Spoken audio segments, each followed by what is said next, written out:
అందరికీ నమస్కారం. అమృతాహార కార్యక్రమానికి అందరికీ స్వాగతం, సుస్వాగతం. అమృతాహార కార్యక్రమంలో ఈరోజు మనతో పాటు ఉన్నారు ఆంజనేయులు గారు జానపాట నుండి. వారితో మాట్లాడి మరిన్ని విషయాలు తెలుసుకుందాం. సార్ నమస్తే. సార్ ముందుగా మీ ధ్యాన పరిచయం. ధ్యాన పరిచయం నాకు గురువు గారికి నమస్తే. 2015లో నాకు హెల్త్ ప్రాబ్లమే, పిడుసులు వస్తాయి. ఓకే.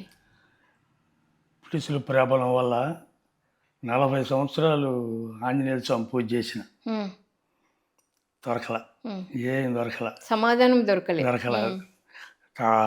తానం చేయటం దగ్గర దగ్గర 108 చుట్టూ తిరగటం, ఇన్ని చేసినా కానీ శనివారం నాడు చేస్తున్నా, ఆదివారం నాడు తింటున్నా. మా సార్ శనివారం పూజ చేస్తున్నారు, ఆదివారం మాంసం తింటున్నా. నాకు ఎవరు చెప్పిన వాళ్ళు లేరు, ఏం లేదు. అదే ప్రాబలంగా కొన్ని రోజుల తర్వాత ఇక్కడ క్లాస్ పెట్టారు. అప్పుడు నాకు హార్ట్ అటాక్ రావడం జరిగింది. ఆ హార్ట్ అటాక్ వల్ల నేను మందులు తెచ్చుకొని నెలకు మందులు తెచ్చుకొని రోజు 7 టాబ్లెట్లు మింగేవాడిని. ఫిడ్స్ ఉంది, మళ్ళీ దాంట్లో హార్ట్ అటాక్ వచ్చింది. అది దానివల్లనే లోపల ఉండదు, చేపెత్తుంది అట్ట. అది చేసాలకి ఏం జరిగింది, ఇంటికి వచ్చి మందులు తీసుకుని ఇంటికి వచ్చినాను. రోడ్డు మీద పోయి టీ తాగి వస్తుంటే క్లాస్ చెబుతారు.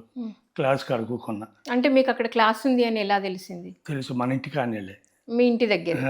సో ఏం జరుగుతుందో చూద్దామని వచ్చిన. వచ్చేకల్లా క్లాస్ జరుగుతుంది. అప్పటికి ఇన్ని ప్రాబ్లాలు వచ్చినా కానీ దాదాపు 2 లక్షల రూపాయలు అయిపోయినాయి. హార్ట్ అటాక్ రావడం కూడా జరిగింది. 2 లక్షలు అయిపోయినాక ఈ క్లాస్ కాడ కూకున్నాక ఆయన అన్నాడు కదా, నీకు ₹1 ఖర్చు లేకుండా ఏ జబ్బైనా తగ్గించుకోవచ్చు అన్నాడు. ధ్యానం ద్వారా రూపాయి ఖర్చు లేకుండా ఏదైనా తగ్గించుకోవచ్చు. ఆ మాటలు మీరు విన్నారు? మాకు మైండ్ సెట్కి ఎక్కినాక ఎందుకు ఏ రోజు దాకా ఎందుకు, ఈ రోజే 41 రోజు చేద్దామని ఆ రోజే ఫిక్స్ అయిపోయినా. నిర్ణయం తీసుకున్నారు. పట్టుదల తగ్గించుకోవాలి ధ్యానం ద్వారా. నేను ఒక మనిషిని కావాలన్న ఆలోచనతో అంతన తీసుకుని ఆ రకంగా డైలీ చేస్తూనే ఉండ. ఎన్ని గంటలు చేసేవాళ్ళు?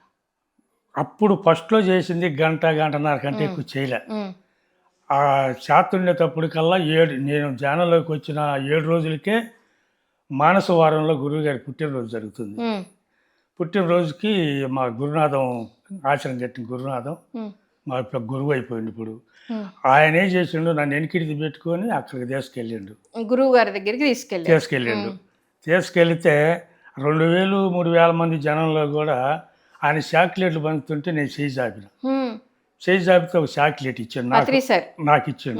7 రోజులే అయింది ధ్యానంలోకి వచ్చి, గురువుని కలిశారు. గురువు ద్వారా చాక్లెట్ తీసుకొని ఆ చాక్లెట్ జోలు వేసుకుని ఇంటికి వచ్చినాను. అప్పటికి గుండా శ్రీనివాసరావు పిరమిడ్ కాడ డైలీ క్లాసులకి వెళ్తాను, ఆదివారం. ఇంకా అక్కడ చేయటం, ఇక్కడ చేయటం, 41 రోజు క్లాస్ మీద 21 రోజుకు నాకు పిడుసులు అయిపోయింది. లోపల ఒక ఆత్మ అనేది ఉండి ఆ పని అంతా చేపించి చేసింది. 21 రోజుకు నేను చూసుకోగలిగిన. అంటే మీరు ధ్యానం ప్రారంభించినప్పటి నుండి 21 రోజు వరకు మీకు ఒక్క రోజు కూడా ఫిడ్స్ రాలేదు? పిడుసు రావటం కాదు, వస్తూనే ఉండేవి. పిడుసు అనేది 21 రోజు నాకు గడిచినాక 21 రోజు నాడు నాలో ఉంటే ఒక ఆత్మ అనేది పక్కన కూకొని, నువ్వు ధ్యానం చేయి, నేను తట్టుకోలేకపోతున్నానని ఎనర్జీ అవుతుంది. అప్పుడు చెప్పినప్పుడు ఏం చేసిందంటే, గురువు గారు వేరే రూపంలో వచ్చి చొక్కా పట్టుకొని నా మనవడేనని తీసుకుని వెళ్ళిండు. ఆ ఆత్మ అనేది నాలో ఉండి నన్ను ఎంత ఇబ్బంది పెట్టింది అనమాట, వేరే ఆత్మ.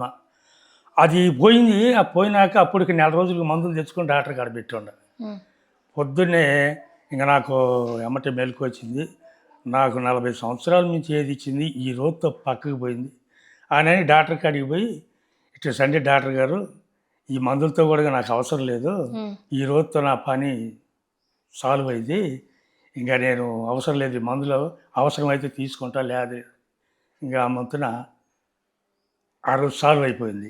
ఇక తర్వాత నన్ను మా గురునాథం ఎరికిడి తీసుకొని ఇంకా దేశమంతా తిరుగుతున్నాం. దాదాపు 500 గ్రామాలు ర్యాలీలు చేస్తున్నాం మొత్తం బాడీ మీద. సో మరి శాకాహారిగా ఎప్పుడు మారారు?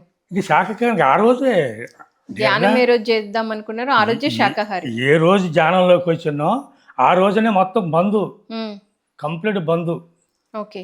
బంద్ చేసిన ఆ చాక్లెట్లు తీసుకొచ్చి మా మిస్సెస్ కూడా ఇచ్చేసిన. ఇస్తే నూరాటమైంది, ఆ చాక్లెట్ తిన్నది, నేను నూరాటమైంది, నేను కూడా ధ్యానంలోకి వచ్చేస్తాను అని నాతో పాటు వచ్చేసింది. ఆమె కూడా ఇప్పుడు డైలీగా మంగళవారం మౌనం చేస్తుంటుంది. మంగళవారం బ్రహ్మాండంగా ధ్యానం ఆమె కూడా బాగా శక్తి తీసుకోవడం జరిగింది.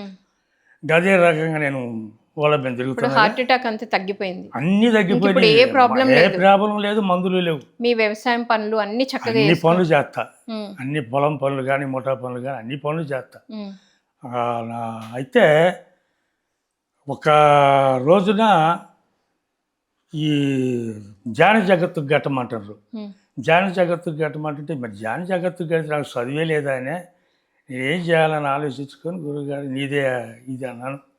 ఆయన దలుచుకొని పండుకున్నా. బాగా రేత్రి ఒక జామున చొక్కా లేకుండా వచ్చి తలాపు నిలబడి రేపు పొద్దున్న చదవమన్నాడు. ఉమ్. చదువు కూడా వచ్చేసింది. ఓకే.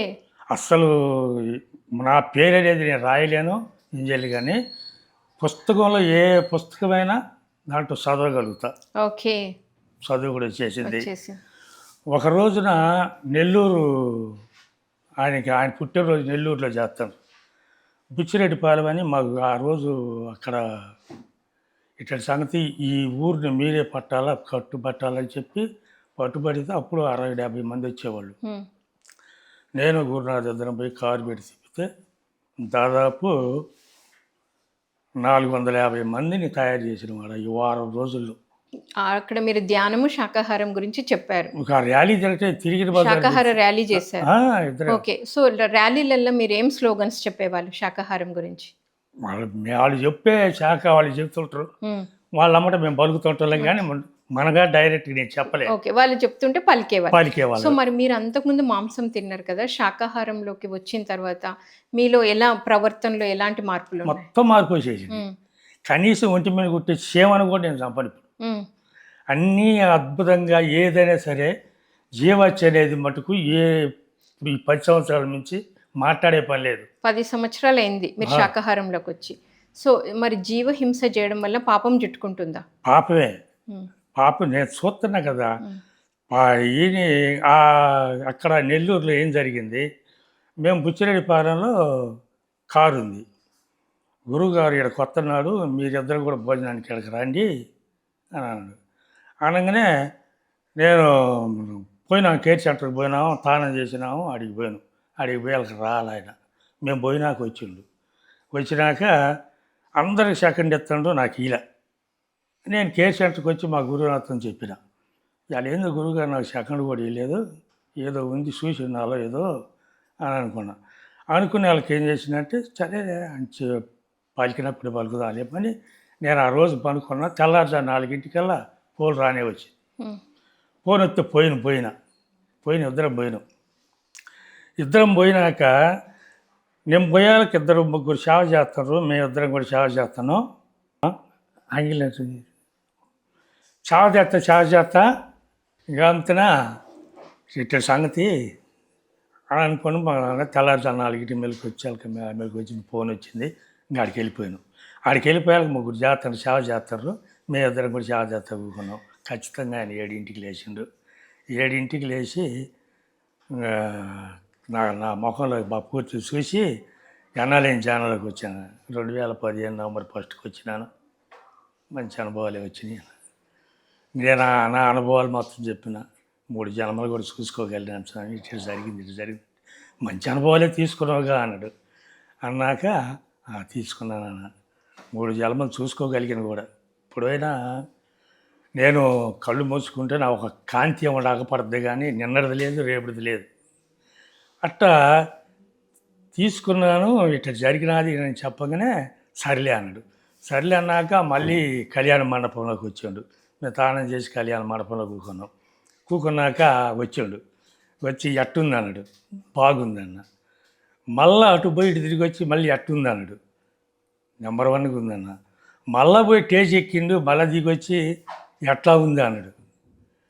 అది ఆ 3 మాటలు ఒక అరగంటలోనే 3 మాటలు బలకిచ్చినాడంటే మనలో ఉన్న ఎన్ని లక్షణాలు ఉండవు అన్ని లక్షణాలు తీసేసిండు ఆయన.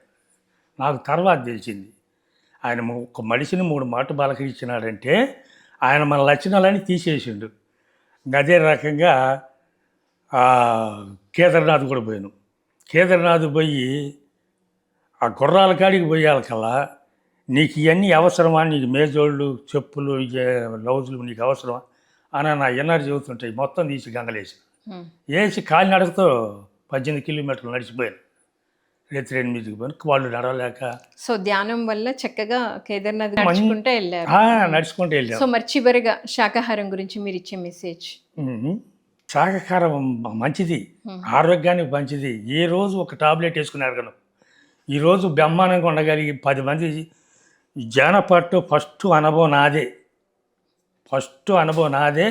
ఇంటింటికి పోయి ధ్యాన పరిచయం మొత్తాన్ని చేసుకుంటూ నేను గురునాథ్ ధ్యాన పరిచయం, శాకాహార పరిచయం ఎక్కడ ర్యాలీ ఉంటుంటే అక్కడికి వెళ్ళిపోవటం. అక్కడ మాకు ధ్యానం ఏ రకంగా నాకు అనిపించింది, గురువుగారికి 4 సంవత్సరాల ముందు రాపోయిన ఆయన అనిపించింది నాకైతే. ఇప్పుడు అంత ఆనందం ఉందన్నమాట.